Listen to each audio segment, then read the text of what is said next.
The Third Man by Graham Greene. 8. After 2 drinks, Rollo Martin's mind would always turn towards women, in a vague, sentimental, romantic way, as a sex in general. After 3 drinks, like a pilot who dives to find direction, he would begin to focus on one available girl. If he had not been offered a 3rd drink by Cooler, he would probably not have gone quite so soon to Anna Schmidt's house. And but there are so many ifs in my style of writing, for it is my profession to balance possibilities, human possibilities, and the drive of destiny can never find a place in my files. Martins had spent his lunchtime reading up the reports of the inquest, thus again demonstrating a superiority of the amateur to the professional, and making him more vulnerable to Cooler's liquor, which the professional and duty-bound would have refused. It was nearly 5 o'clock when he reached Cooler's flat, which was over an ice cream parlor in the American zone.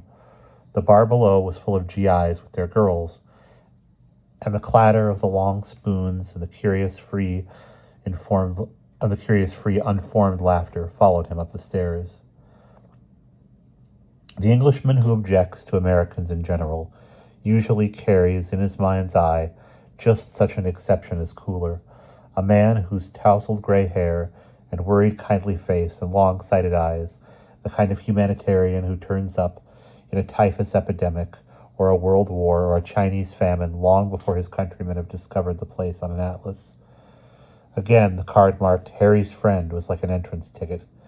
Cooler was in officer's uniform, with mysterious letters on his flash, and no badge of rank.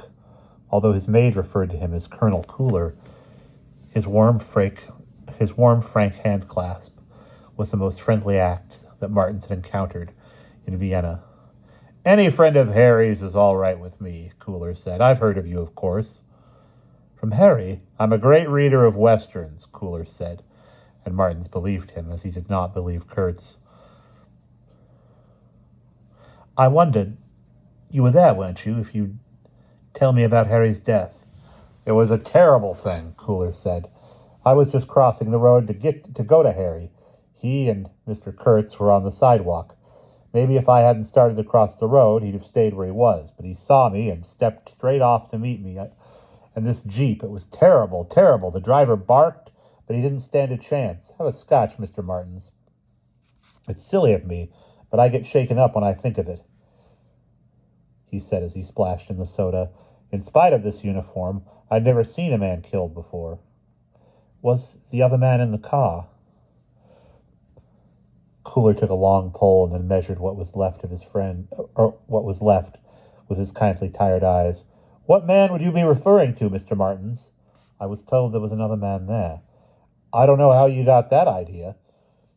"You'll find all about it in the inquest report."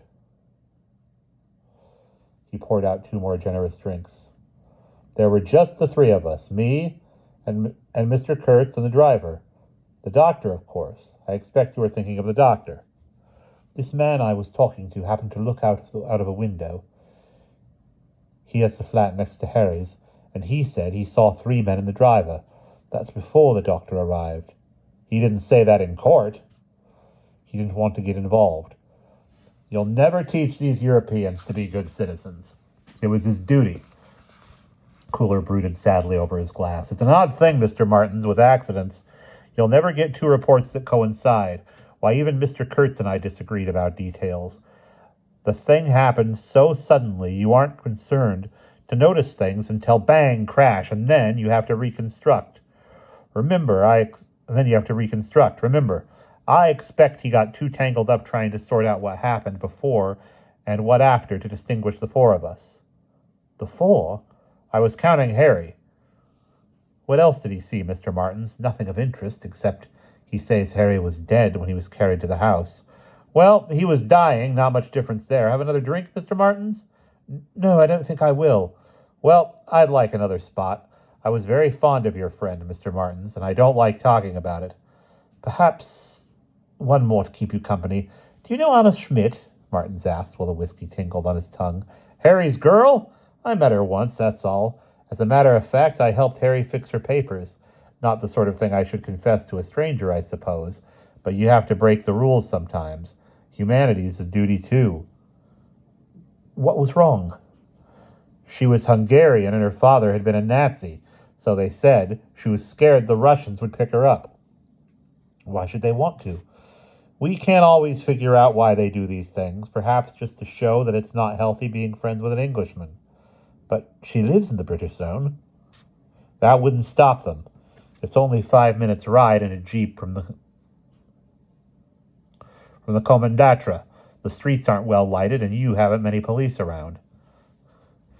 You took us some money from Harry, didn't you? Yes, but I wouldn't have mentioned that. Did she tell you? The telephone rang and Cooler drained his glass. Hello, he said. Why, yes, this is Colonel Cooler. Then he sat with the receiver in his ear, an expression of sad patience, while some voice a long way off drained into the room. Yes, he said once. Yes, his eyes dwelt on Martin's face, but they seemed to be looking a long way behind him, flat and tired and kind. They might have been gazing out across the sea. He said, You did quite right, in a tone of commendation, and then, with a touch of asperity, Of course they will be delivered. I gave my word. Goodbye. He put the receiver down and passed a hand across his weary forehead. It was as though he were trying to remember something he had to do. Martin said, Had you heard anything of this racket the police talk about? I'm sorry, what's that?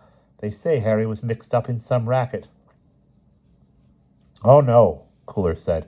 No, that's quite impossible. He had a great sense of duty. Kurtz seemed to think it was possible. Kurtz doesn't understand how an Anglo-Saxon feels, Cooler replied. And that is the end of the 8th section.